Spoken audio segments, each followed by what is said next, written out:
Good morning, Ratman. I'm your host, Jay. Please help me. I am under the water.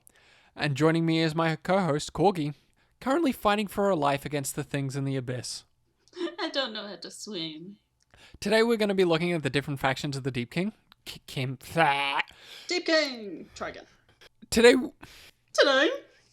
Today we are going to be looking at the different factions of the Deepkin because I had so much fun reading about them. The problem I had with the last episode was I read the battle tome and I had to sort through what is important to get the feel of them and what is fun. And so much was fun or important. So the video is like fucking dense. It came out as long as I wanted it to. It was about an hour and 20 minutes. Granted, the original recording was almost an hour and 50, but you know, that's us going off topic. Us off topic? Never heard of. This won't be as dense or long because we covered a lot. So go check that out if you haven't. I probably could have put some of that video into this, but I didn't. So we're going to get into the factions, Corgi. Starting off with the big one. The Iron Ratch were kind of the first Deepkin. They, at the very least, consider themselves to be the first. So how entitled of them? How entitled of them? Wait. So what happened for the Iron Ratch was all the, Deepkin fled into the ocean and they decided to go their separate ways and go through the whirlways. The ones that didn't leave and stayed where they initially settled, they became the Iron Ratch. So while they're not necessarily the first enclave, they're the ones that never left. They stayed in. They're the first enclave? They're not necessarily the first enclave. Allegedly. Because before, they really sort of set up the enclaves, they all just, split out from everywhere. And then, they all settled in their locations at roughly around the same time. But because the Iron Ratch never left the original location, the first settling, and built their stuff, they claim we're the first. Despite the fact that they're not really the first. So the Iron Ratch's capital city is Priom, which is the largest city by far of all the Deepkin. Wait, hang on. Prion, like a virus prion. Priom. Priom. And that's a prion. And it's not... Yeah, I thought I heard prion. A virus. It's inverted proteins. Oh. Prion. Yep. So they are legend. They are led by the aforementioned High King Volturnos, the last of the Sithai, as we mentioned in the previous episode. Who is not a super cute mermaid. He is such a bummer. Bald, white, has 2 legs, and missing an eye. He took my fucking eye! Anyway, that's a reference. It's a Warhammer reference, sort of, but it's a reference nonetheless. Oh, great! I can't wait to understand that reference in another 10 episodes. It's not like a Warhammer reference to Warhammer. It's a reference to another, not exactly Warhammer podcast, but Warhammer content creators. So, the Iron Ratch, right? Yes. They are much more on the diplomacy side of things. Oh, great. The diplomatic snobs. Yeah, they were the ones that suggested all the Deepkin stay in touch and form the Assembrals, which is a sort of council meeting of all the enclaves. Assembrals. Yep, Assembrals. So when all the Iron Ratch decided to fuck off, not the Iron Ratch, sorry, when all the Deepkin decided to fuck off and settle the seas, Volturnos was like, hey, give us your phone number, and we'll have a group chat so we all know what's going on. And everyone was just sort of yeah, fair enough. So they're all in contact specifically at the request of the Iron Ratch because they thought it would be a good idea if they were all still somewhat united and were able to contact each other. So it's just the Deepkin group chat. Yeah. Love and the Iron Ratch is also the one that reached out to Sigmar, revealing their existence to the world in search of an alliance. Oh, thanks a lot, you fucking pricks. And Volturnos himself called for an alliance with Order during an assembral. So it was done with the consent of almost all of the enclaves. We'll get to that. And he was the one that pitched it. And everyone went, yeah, okay, yeah, that's probably kind of a good idea. Maybe we should do that. Yeah. So then they did that. Just punch my mic again. Stop punching your mic. No. they have just in general. Just in general? Is he like Justin Bieber? I love me writing notes. Just so I can fuck it up. They have just in general seek peace between the Deepkin. Thanks, me. That's a solid, coherent note.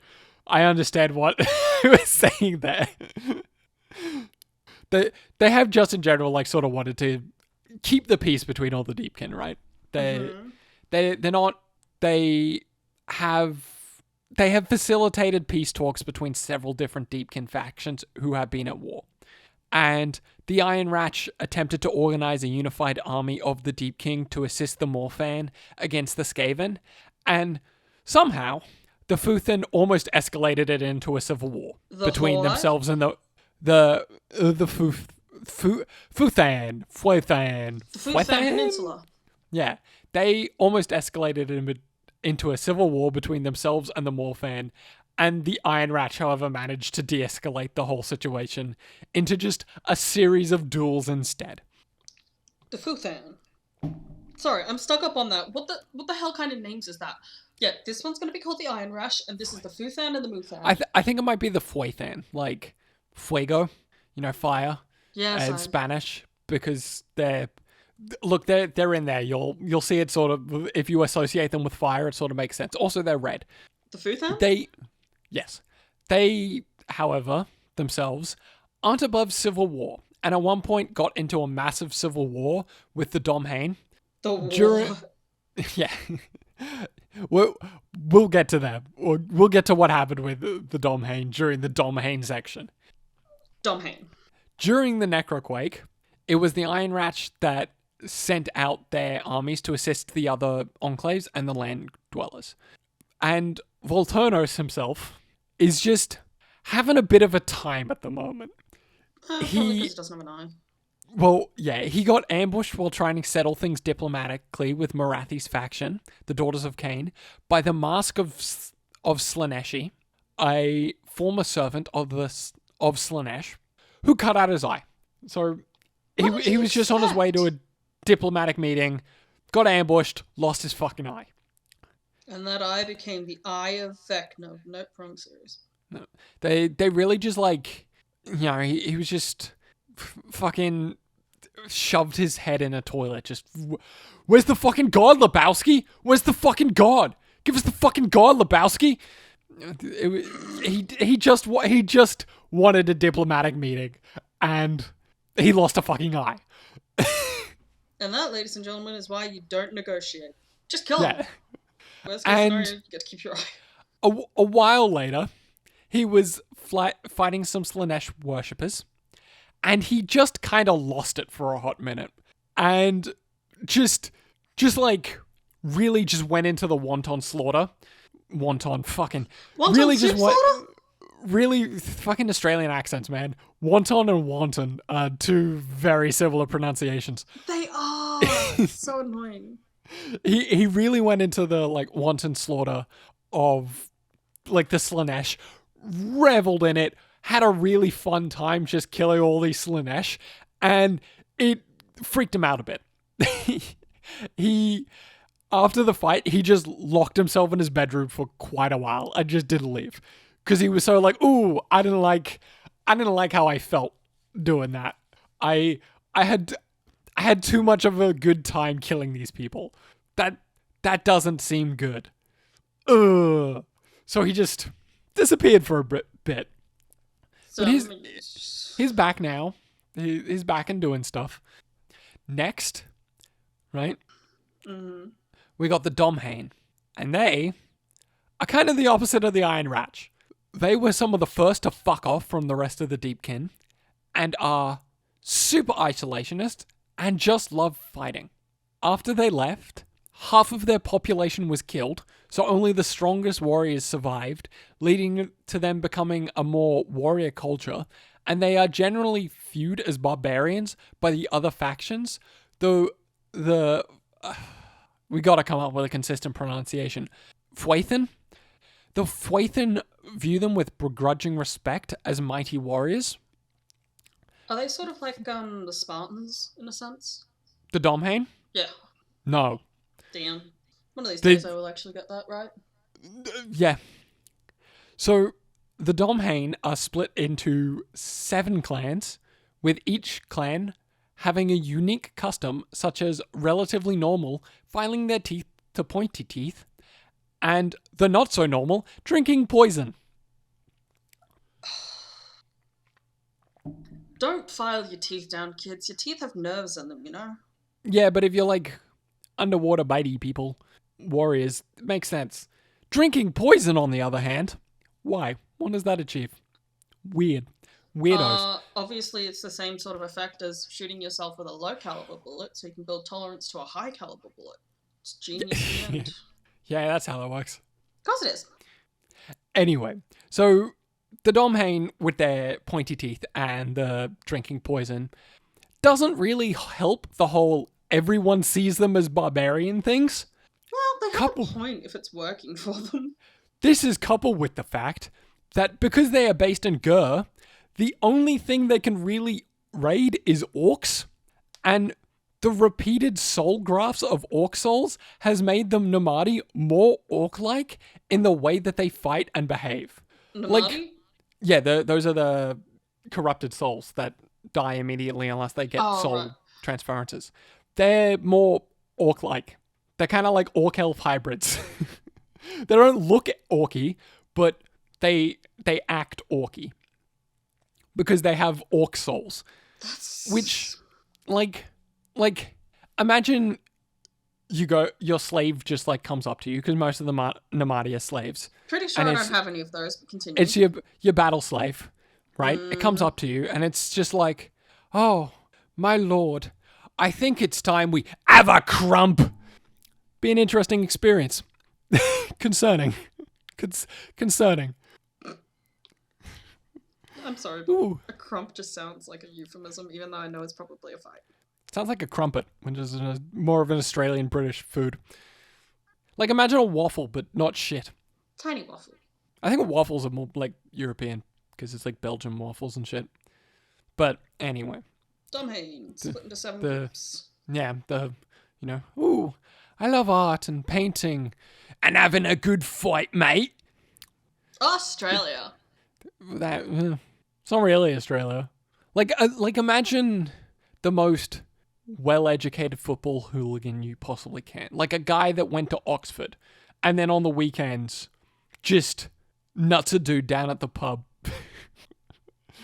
You good there? I understand what nuts a dude means, but I'm just now thinking of the people who probably don't know what that means. And just being like, Nazi oh, dude? Did you just say Nazi dude? No, nuts a dude. Like, you just like nut a guy.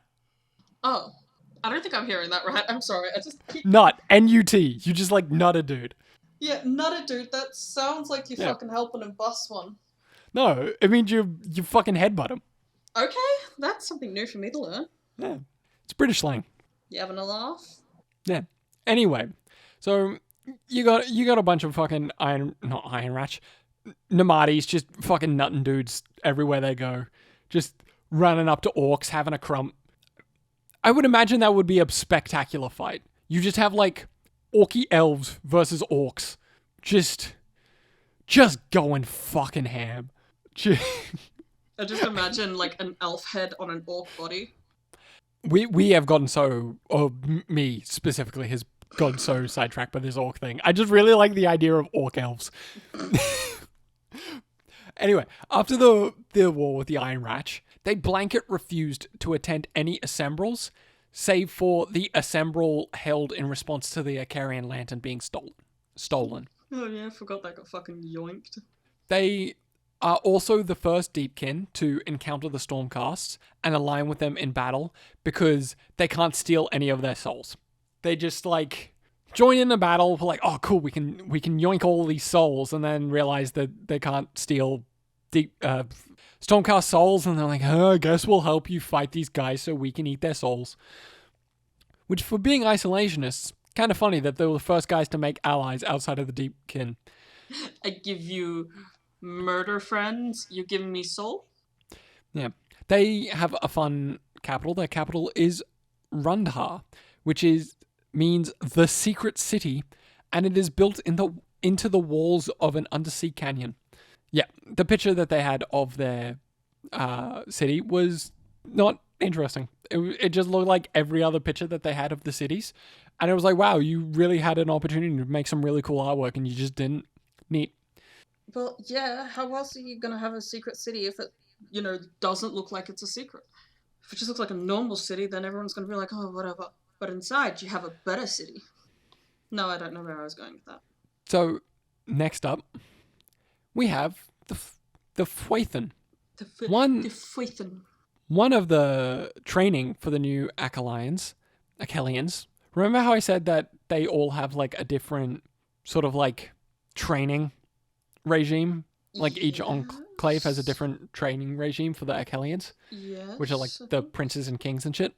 Is they sneak into the Namati thrall barracks and have to kill 3 slaves, which is like the thralls are also allowed to fight back.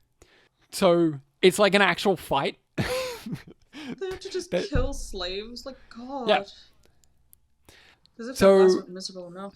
Yeah. They also didn't want to flee into the sea. They just wanted to start a war with Teclis. And they had to be stopped by the other Deepkin. Yeah, I wonder how well that would have fucking gone for them. Yeah. Their general response to the whole thing, if it wasn't obvious, was just blind rage at the situation presented before them. I would love to hear how they justify that.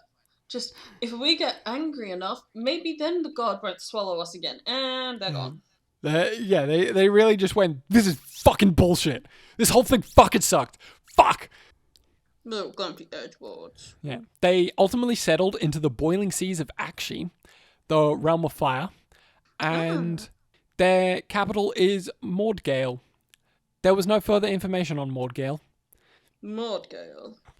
They are exclusively controlled by the Achelian instead of a mix of the Achelian and the Isharan, like all the other enclaves. Most Deepkin only raid when their soul stocks draw low. The futhan, on the other hand, never run low because they are always raiding. They even raid when their stocks are full and they can't hold any more souls. And while other Deepkin mind wipe the survivors, the futhan just kill them. I wonder how they got discovered. Jeez. The futhan specifically like raiding elves, which means they need even less souls to fill up their soul storage, as the elves have the best souls. Their whole military strategy is just hard and fast, and specifically go out of their way to tame the most violent and aggressive war beasts for mounts. The mounts will just start killing their own units once the blood is in the Ether Sea, but it is an acceptable loss because the lives of the Nomadi are of such little worth. Assholes. Now, I didn't read several things on my script, Corgi, because I was giving you an opportunity. You went, hey, the Domhain seem Spartan-coded. And then you didn't go, you went, oh, one day I'll guess it. And then I read the most obviously Spartan-coded faction that there is, and you missed it completely. I'm sorry, my brain's scattered today. So the Spartans would also send... Wait, sorry, the Spartans. Would send young Spartans out to hunt down Helotus, and would, every year just had an annual let's just hunt slaves. And so that's a Sparta thing. Unlike Sparta, the Helotus, usually it's pronounced Helots, but I've heard that it's like Helotes.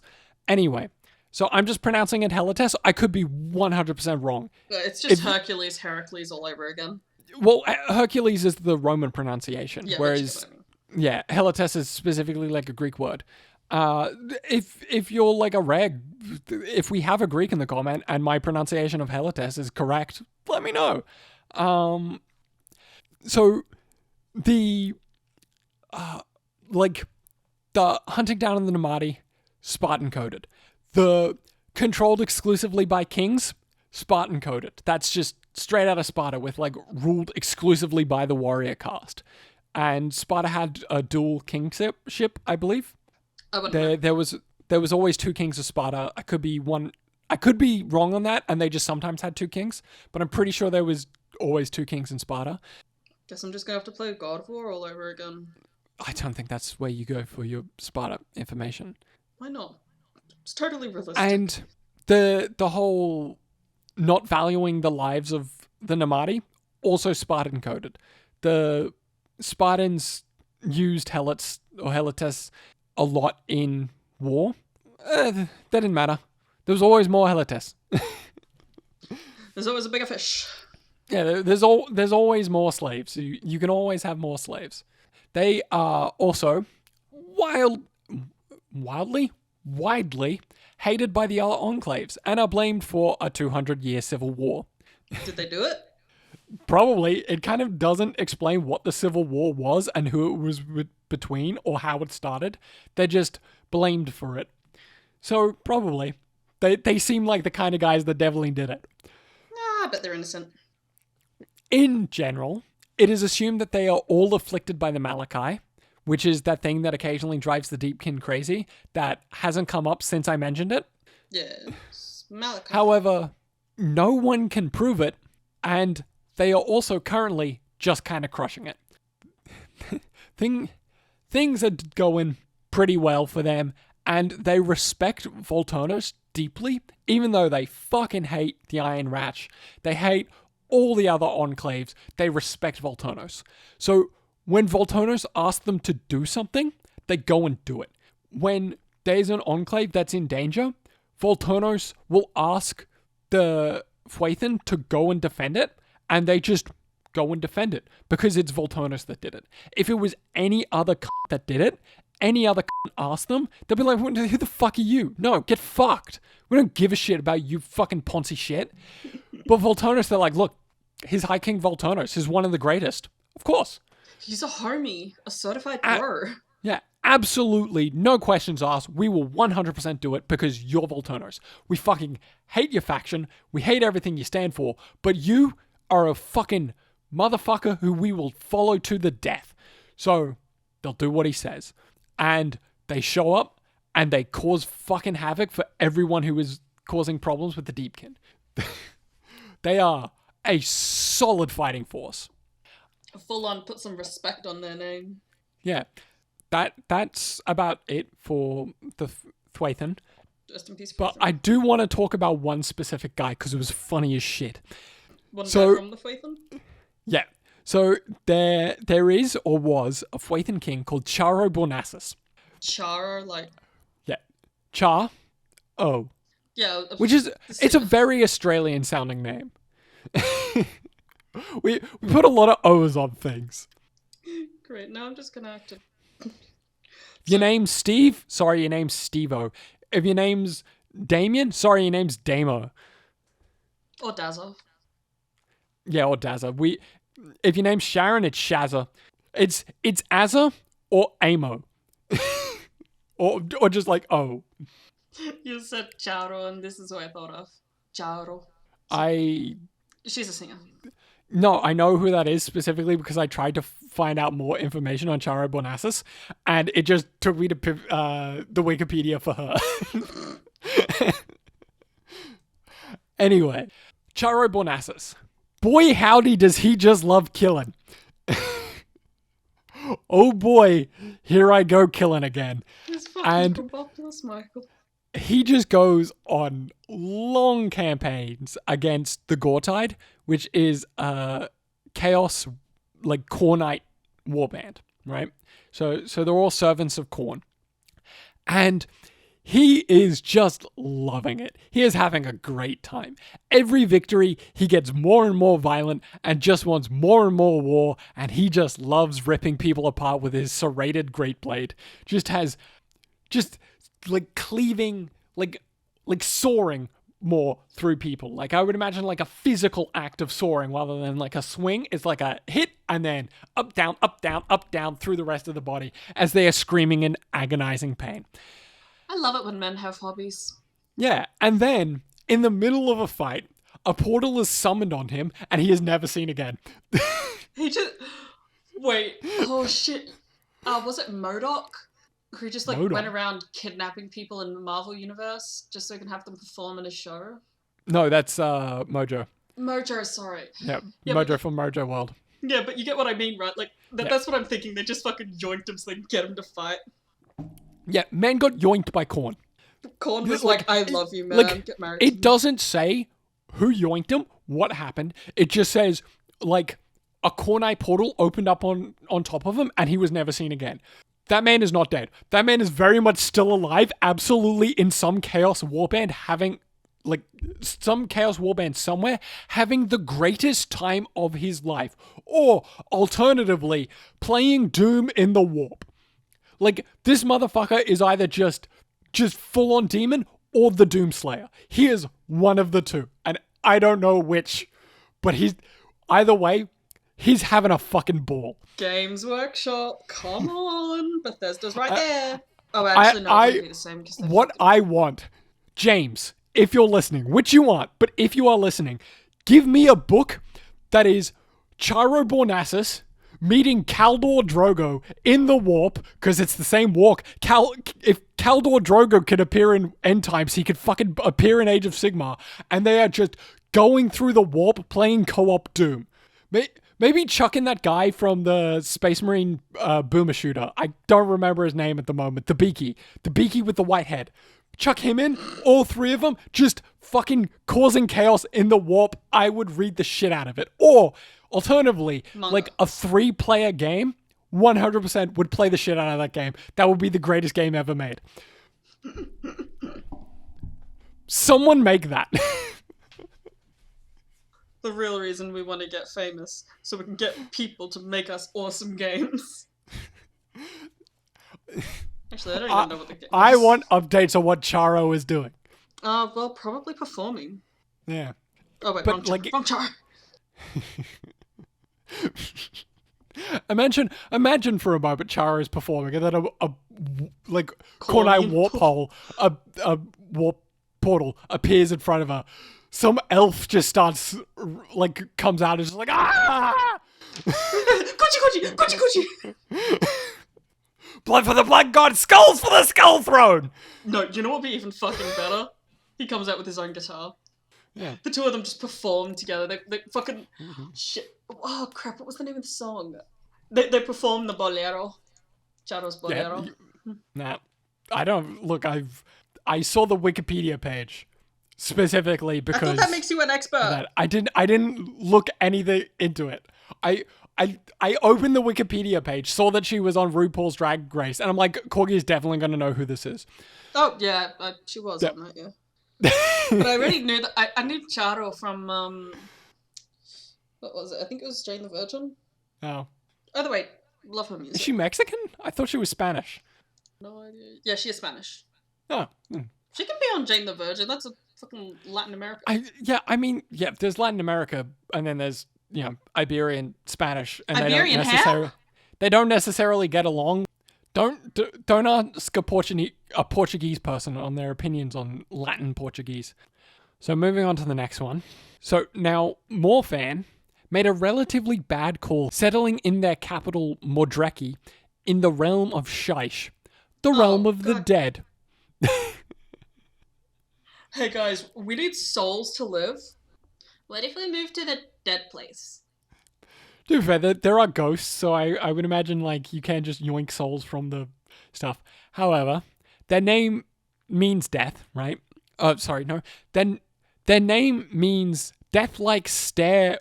I think that's supposed to be awe. No, I thought No, never mind. No, this doesn't mean awe. Their name is stupid. So Morfan, right, means death-like stare of despair so profound that it can cause the heart to cease beating. The fuck kind of name is that? What the fuck? That's the dumbest fucking name I've ever heard in any piece of fiction. Oh, second dumbest. Hi, Queen Khaleesi. First of her name. Well, that's a title. Yeah, They've gone, what do we name our faction? I don't know. Death-like stare of despair so profound that it can cause the heart to cease beating? The fuck? So that's what Morfan means. Death-like stare of despair so profound that it could cause the heart to cease beating. I cannot stress how fucking stupid that is. Remember when I said that the writers of the names of the Deepkin just need to write better? Because you're coming up with a fake language and it's stupid? This is what I mean. Namati shouldn't mean blessed and damned, and fucking Morphan shouldn't mean death-like stare of despair so profound that it can cause the heart to cease beating. It's too many words. Yeah, you don't want a mouthful when you're being announced. It's just tacky. Like, I also think that they absolutely should have just committed to the bit and called them that instead of Morphan, like Games Workshop, where we've got like our factions, and then one of them is just, the name is death-like stare of despair so profound that it can cause the heart to cease beating. And you need to pronounce the entire name every single time you bring up the faction. You can't just be like, oh yeah, I painted a death-like despair army. No, you have to say, I painted a death-like stare of despair so profound that it can cause the heart to cease beating army. So they fight the Morphan, or don't. Death-like stare of despair so profound that it can cause the heart to cease beating. They fight with terror and dread as the Ethersea rolling in slowly. Everyone, what the fuck did I write here? Did you have a stroke? I think I did have a stroke writing this. They fight with terror and dread, the Ethersea rolling in slowly, everyone to a crawl, and the cold chill encompasses them. I'm gonna finish writing this out while you figure out what the hell you just said. So, like, the Ethersea rolls in before they come in, right? Yeah, sort of like with... And what is it called? Pirates of the Caribbean. Yeah, and like, it, as we discussed, it like slows everyone to a crawl because it's like them moving through the ocean. And then a cold chill comes in as the fog rolls in. Oh, it's a bit nippy out, isn't it? And then, unbeknownst to them, the fog is filled with the Morphan, whose skin is so pale that it blends in with the fog. And I thought I was pale. And the only hint of what is to come is the screams and battle cries emanating from the mist. Ooh, I just imagine like a banshee scream. Yeah, pretty much. And even if you do get a glimpse of them, their face is stone. They are coldly emotionless the entire time as they just slaughter their foes. Their face does not move. They do not, scream or cry. They're just stone-faced the entire time. And here's the fun thing about the Morphan, is that because they live in the realm of the dead, it's kind of hard to get living souls. There are some. Shocker. Yeah. But they mostly have to rely on raiding vampires and stealing their human cattle. But they also have the most skilled soul mages out of all of the Deepkin, and have taken soul mages, soul magic. They're mages. They're soul wardens and that are the most skilled in soul magic. I thought you said mages, as in like, yeah, I'm majoring in souls this year. And those have taken to also taking the long dead souls and learning how to imbue them into the souls of the Namati. Ooh. This is a fact kept deeply secret, as it is considered necromancy to the Deepkin, which Their soul renders also apparently have the ability to resurrect slain Namati as they fall in battle. It kind of mentions this in passing, and it doesn't mention if other people can do this, but like, as a Namati dies, they can just hit E, heroes never die, and all of the Namati just come back. Like, the moment that they die. I don't know if other soul mages can do that. But seemingly, I think no. I think they can't do it, which... if they're like, oh, yeah, we don't want to do this thing because it's kind of considered necromancy, and then they're actually doing legitimate necromancy of bringing the dead back to life. It doesn't count because they were slaves. Duh. Yeah. Remember, kids, always resurrect your slaves because it's not technically necromancy, it's just taking advantage of the product you bought. Yeah. Rumors have started among the other factions of just what the Morphan are doing. They also, at one point, kidnapped a vampire to use them for something.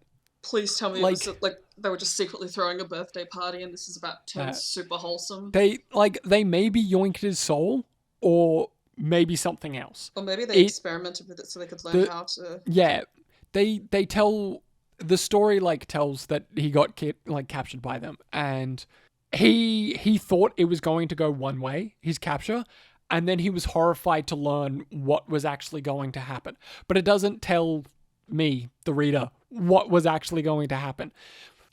Seemingly, they probably just yoinked his soul, but I don't know. I feel like the way it was implied is that's what he sort of expected to happen, and then they did something else instead. Yeah, I'd be fucking terrified too. Hey, this guy's fucking paler than me. I'm a little shit scared right now. They're coming out of the fog. They look like the fog. How screwed are we? So, things aren't really looking good for Morfan.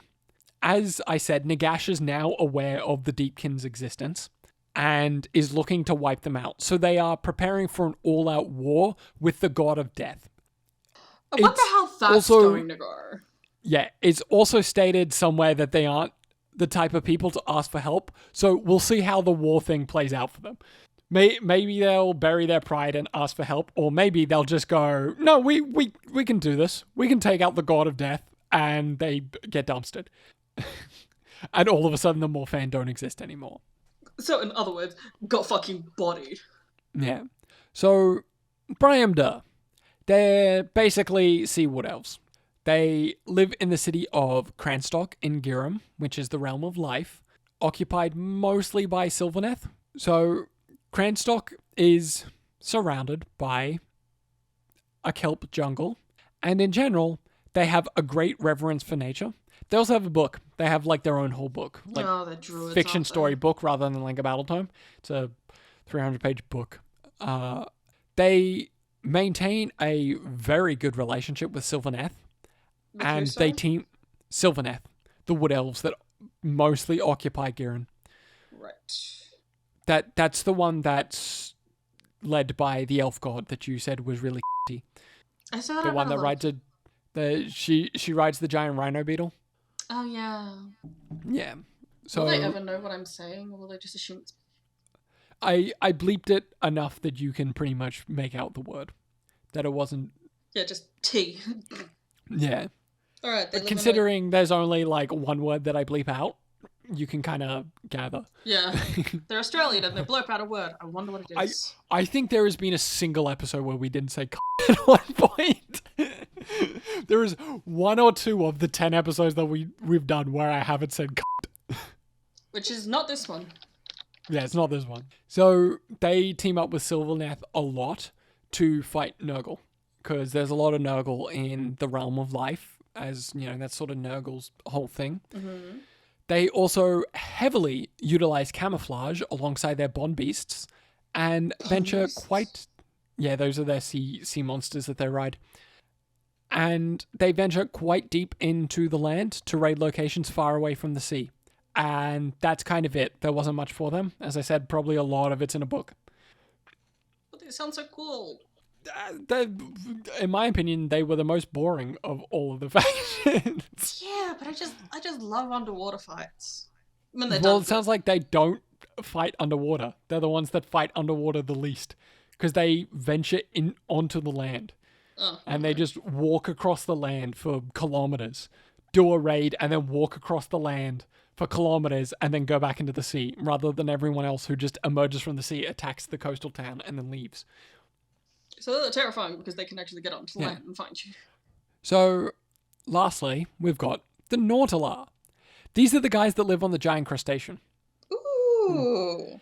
They are an offshoot of the Iron Ratch, who left after the civil war with the Domhain, because they weren't big on the whole violence thing.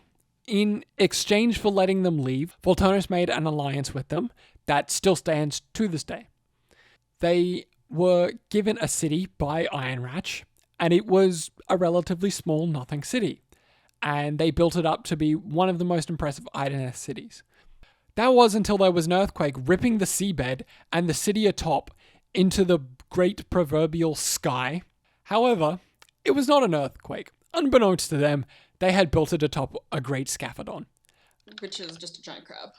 Yeah, a sea beast, thought extinct, that can grow to the size of a continent. They named the Scaphodon Nautilon, as it ran away with their city. Nautilon and on and on and on. And eventually it went through a whirlway. And settled in another realm.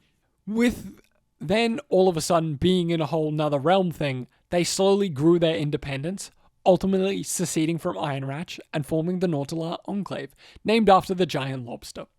I thought it was a crab. It looks more lobstery in appearance, but it's a crustacean. It just says crustacean, which a lobster also is. Yeah, that's true. It also has like 1,000,000 tiny feet. Just like crabs. Which, you would expect from a thing the size of a fucking continent. Imagine if one day, like, just Australia. China just got up and moved. Honestly, I would just think that, yeah, it's about time. Good for them. Crab lobster. So they are now in Gur, which, as established with the Domhain, not a fun time. It's full of monsters and orcs. They were constantly attacked by the sea monsters of Gur, so they have learned to tame leviatons, giant turtle monsters, to protect them from attack. Good for them. We love giant turtles. The Naalar was also the city that got attacked by the Skaven. Oh shit, And the water one where they all flooded. the Skaven buried into the shell of the Nautilus and set up a base in there, and that's how they attacked their city. That's how they attacked. What was it called? Nautilodon? I don't remember what they called the city. Nautilopolis? No. Oh, No, the Scaffold. I didn't write their city name. It's fine. I can find it within seconds. Because it's 1, 2, 3, 4. Galanar. Galanar? So, yeah. So the city on top of Nautilon, which is the thing, the giant crab, is Galanar. And the Skaven buried themselves into the shell of Galanar and then would attack from underneath the city, which is why it took 6 years for the Idoneth to get rid of them, was because they basically colonized the city and they were being attacked by their own city. Yeah, sort of like when you're getting attacked by cancer cells. Except the cancer is rats, which is obviously fake propaganda. So that does it for the Idoneth factions. I hope you enjoyed these videos. I sure did. I thought they were really cool. Not the videos, the faction. The Idoneth. I thought the Idoneth were really cool.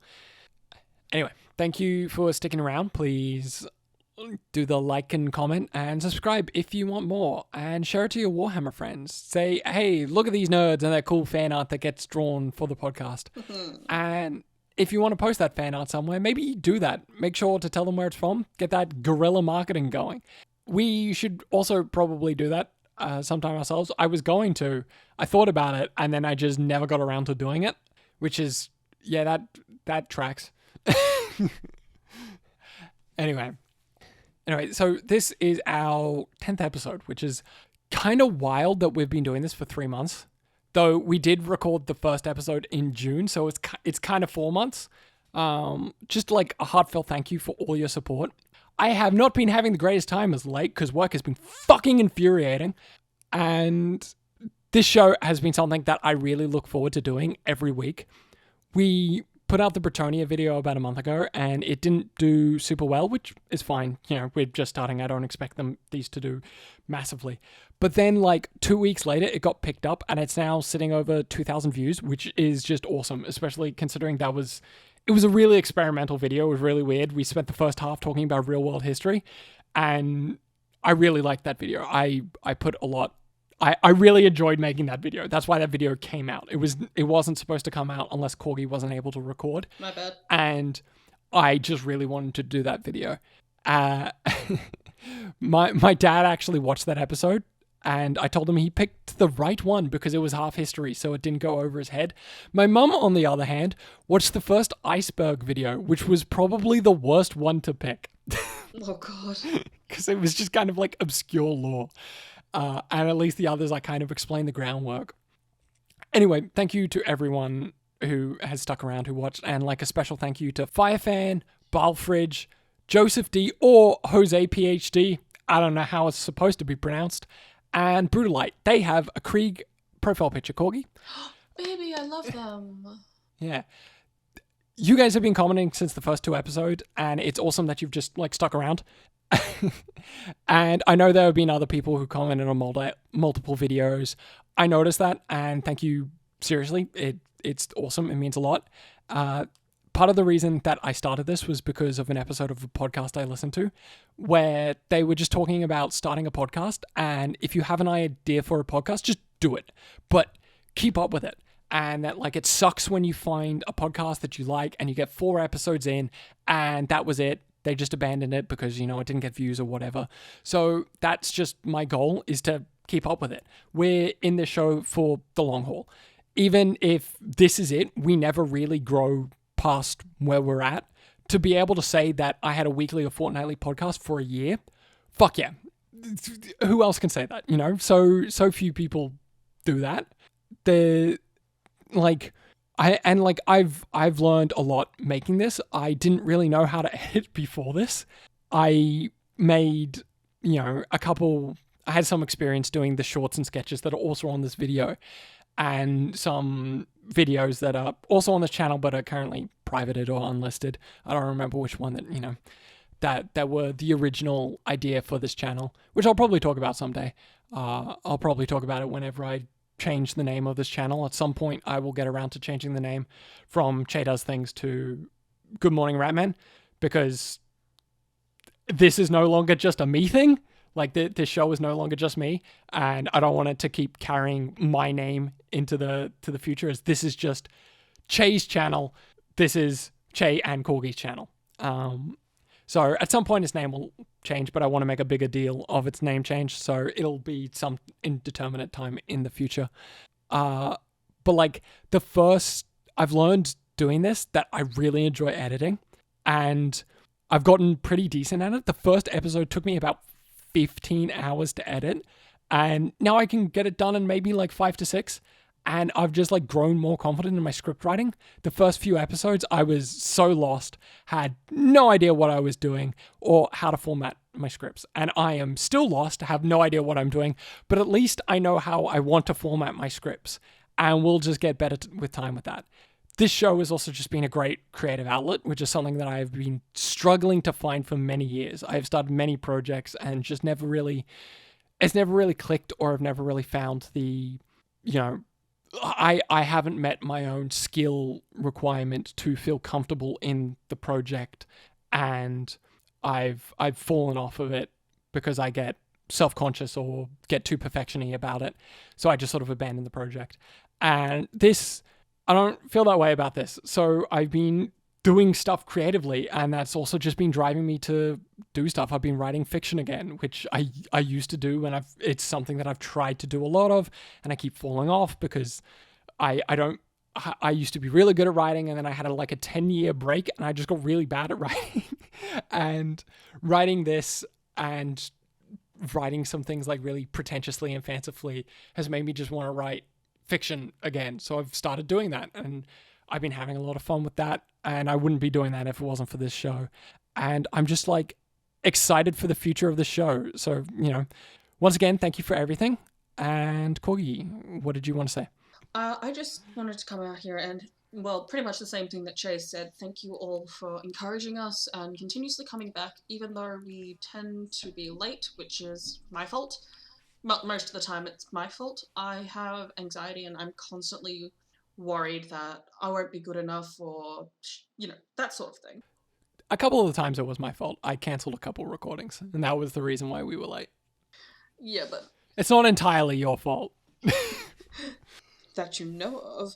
But I do really appreciate everyone cheering us on, because we love this. I love being able to draw, to get back into the habit of it. I mean, similar with Che and his writing, I've been getting back in art. I've been relearning how to love it instead of constantly being afraid of it, because I'm like, oh, I'm not as perfect as everyone else, or I'm a bit behind. But it's about enjoying it at the end of the day. Che enjoys editing, which I don't understand why, because he has to constantly hear my voice, which I apologize sincerely, and I owe you money for that. But I also I love being able to be creative while doing my best to keep up with the whatever is going on with Warhammer, which There is so much. I don't think I have a brain for it, but it's always I fascinating. I have like a resting blank face, or just grumpy face, as you know, and th- I just find myself occasionally just smiling while I'm editing. I'm just having so much fun. It's kind of addicting to be able to just have that outlet. And that's pretty much what I wanted to say. I want to thank everyone for continuously coming back. We're not giving up. We're sometimes just a little bit slow, but Yeah, we're not we're trying to stopping. fix that on our end. We're trying to get weeks ahead, so that there's always something to come out. Hmm. So we're not missing weeks or late. Yeah. Nothing else you want to say, Corgi? No, that's pretty much it. Okay. Just thanks everyone for constantly coming back.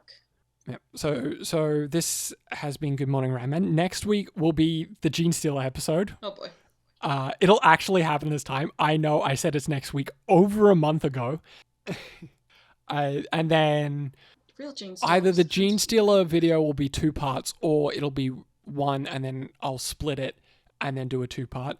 There's a new Skaven book coming out, and we'll obviously cover that. We're not going to be covering every single time a faction gets a new book. But because we are the Skaven podcast, we will be covering the Skaven book. It'll obviously be a very short episode. I don't think there'll be much in that book for, an hour and a half or our episode. I would imagine it'll be like our 4th edition episode, which was 36 minutes, I think. But so there will be a new Skaven episode. So if you're excited for some more Skaven, that'll be there. Stay tuned. I don't know whether it'll be in obviously 2 to 3 weeks or A month. 2 weeks. Yeah, it'll be soon. Anyway, we'll see you next week for the Gene Stealers. Goodbye. Bye everyone. I was going to say, which is kind of, I wouldn't say ironic, but it's kind of a bad idea to not know how to swim, considering I live next to a fucking river. Yeah, a river that you don't swim in. No, but it sometimes floods. You don't I don't know. think I don't think you need to swim when it floods. No, but imagine if I did just one day I sent you a text and I'm just like, help, I'm drowning, and then just sent a selfie of me in knee-high water. Have you ever lived through a flood? No, because I don't live in Queensland. Oh, I did dox what state I live in. Granted, doxed I was ages about to ago. dox what state I live in anyway, because I have currently lived through 2 once-in-a-lifetime floods. Both times, there's a flood roughly every 100 years. That checks out. And then like 6 years after that, there was a flood again, and certain elements of newscasters and politicians were like, it was a once-in-100,000-year flood. And it was like, what? Really? Because it was not as bad as the previous one 5 years ago. Once in 100,000 years, huh? Twice in my life, I've lived through a once-in-100,000-year flood. Interesting. Anyway. You've had a buy one, get one free, but instead of bargain, you got flooded. Whenever you buy land in the city, like my city, you have to look up whether it's on a floodplain or not. We flood a lot. I was driving past a pub the other day, and they had the markers of every flood, and the marker of where the flood in 1878, I want to say, which was 2 years after the pub had opened, was like above the 2nd floor of the pub. It was like, ooh, that's bad. Well, you could probably sell that up. Here is our balcony view. As you can see, this is a once-in-a-lifetime flood. Feel free to have a dip. The water's probably sterile. Not sterile, what's the word? Yeah, they had like maybe a 30 centimeter to a meter flood on the 1st floor during the 2011 floods. But yeah, it was... Sorry. It's now that we have a giant dam, the floods aren't as bad as they were in the 1800s, early 1900s. Anyway, talking about floods, yeah, fucking. I haven't had to swim in floodwater. Don't swim in floodwater. Well, I would fucking hope not. Isn't that shit? I live on the back of somewhere that floods like with the slightest amount of rain, and there is a couple times where I've been driving and it's nighttime and the road has flooded and I can't see that it's flooded because sometimes it floods and sometimes it's not, and it's like a solid meter of water. Jesus. And because it's in a dip, the light reflects on the water, so it just looks like the road is perfectly fine. So I've like gone down the dip, and going down angles the perspective, and I can see that the entire road is flooded, and I'm like, oh shit! I just have to like slam the brakes in front of my car goes in the water, and I just reverse back out. I have now taken today. That has happened like 3 times, and I now just no longer take that road if it ever rains. Just in case. But there's a horse paddock that completely floods. Dumbass fucking horses. Just it becomes a lake whenever it rains for like a day straight. Can horses swim? Yes, not well, but they can. Good luck. How do you think seahorses became existent? Don't even fucking start this with me. It's way too early for this. That's just a whole bunch of shit that I don't need to start getting deceived by this early on in the episode. Anyway, we'll start the episode. I don't know how much of that will get cut. I don't know how much of that will get put at the end. I don't know how much of that will get kept in the beginning of the episode. There's a great short film that none of this is being kept in, but it's Nathan Zellner and his brother, and it starts as this like shootout sort of like bank heist thing. Mm-hmm. And they end up in a car crash, and they're the two. Nathan Zellner and his brother are playing two brothers, and they're like, "Oh man, I'm fucking dying here," and they're like, "Oh, talking about their regrets." And one of them was like, "Yeah, I got circumcised, and like that sucked," and the other's like, "What do you mean you got circumcised?" It's like, "What? You're circumcised?" And it's like, "No, I'm not circumcised." And they're like, "Wait, so you're circumcised and I'm not circumcised?" And they're like, "Yeah." So then it just hard cuts to them interviewing their parents, being like, "Why is one of us circumcised and the other isn't?" 50-50, innit? It is so funny. Such a good game. I cut out your entire conversation about Dredge, the previous episode. Hey, Che, I want a divorce. Cool. I don't know how that'll work, considering we're not married. No, easy. It means you divorce your wife and I steal your wife. I don't think that's how that works. It should. I don't think that's how that works. No, you know what? I don't know if this is getting kept in the episode, but I am messaging right now. I am messaging your wife and I'm saying, divorce your husband, marry me. She'll probably just respond with okay, or why, or I'll get a question asking why. I stabbed myself through the hand once, accidentally. Nice. And then later I cut my fucking finger open, making Warhammer. Like, I have a permanent scar on my left index finger because I sliced it open using a craft knife to get rid of some glue.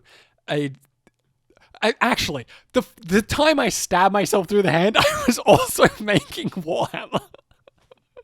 This is a dangerous hobby, my friend. I have 2 permanent injuries from making Warhammer because I'm a fucking moron. When I cut myself through the finger, the entire time I was like, be careful with this knife, be careful with this knife. Remember last time you were doing this thing, you stabbed yourself through the hand, and then I fucking cut my finger open, and I'm like, shit. Well, yeah, it's like you've been struck by lightning once, you stabbed yourself in the hand once, it's never gonna happen again. It makes sense, but one of my favorite statistics is if you are struck by lightning, you are more likely to be struck by lightning twice than someone who has never been struck by lightning. I guess it kind of makes sense. Yeah, it does make sense, because if you're in a position where you're struck by lightning, you're like in a farm. You're working in a farm where there's nothing else for the lightning to strike. Whereas the majority of people live in cities, so they're not going to be struck by lightning. Whereas the majority of people who are struck by lightning live in the country, so they're more likely to be struck by lightning a second time. So what was the last one? Yeah. Watch out for thunderstorms. Great. Just yet another reason to never leave my house. We've tried to start talking about the Iron Ratch 3 times, and I haven't gone past the first sentence. Jesus fucking Christ. Well, blame 18 the minutes into the commenters. episode. Blame the commenters. They're the ones who are like, I love the tangents. You guys are just egging me on. Do you know what I'm like when I'm unleashed? Why do you think Che doesn't talk to me through voice chat? It's because of my social anxiety. But aside from that. So some of these are sausage talk that I will put at the end of the episode. Sausage talk? What? Yeah, well, I've talked about this before. So a large inspiration for this podcast, and I talk about it a bit at the end, is a podcast I listen to that has nothing to do with Warhammer, not even close. But they, every 3 to 6 months, release a bonus episode called Sausage Talk, and it is just their business meetings where they talk about what they're going to do and how to make the episode. So it was like a behind the scenes of how the sausage is made, and it does really well. But the episodes are called Sausage Talk because it's I'll give them how props. the sausage is made. So I'm, along with several things that I want to steal from that podcast, the Sausage Talk is one of the things, because I found it interesting when they did it. I think it's fine for like end of video content. Like here is some of the stuff that I have to go through to make this episode, and like and most of it is because of Corgi. Yeah. So I forgot what my point was. What was I sausage talking about? Tangents. Oh yeah, tangents. Was like initially, obviously the tangents were kept in the episode, but I didn't really like them because they deviate too much from the focus of the episode. And I think it's a big barrier to entry if you want to watch a fucking episode about this thing and then we go off and talk about the rabbit-proof fence. That creates problems. So a lot of them would get cut out, but some of them were kind of relevant and fun, so I kept them in. And then on, I think it was the Tyranid episode, I was just like, and you know, I had people comment like, I really like these tangents. I really like these side stories. So I was like, well, that just encourages me to keep them in. But I do think it creates a barrier to entry, because while our general audience might really like it, new people might be like, oh, this is kind of off, and I just want to hear about the Warhammer.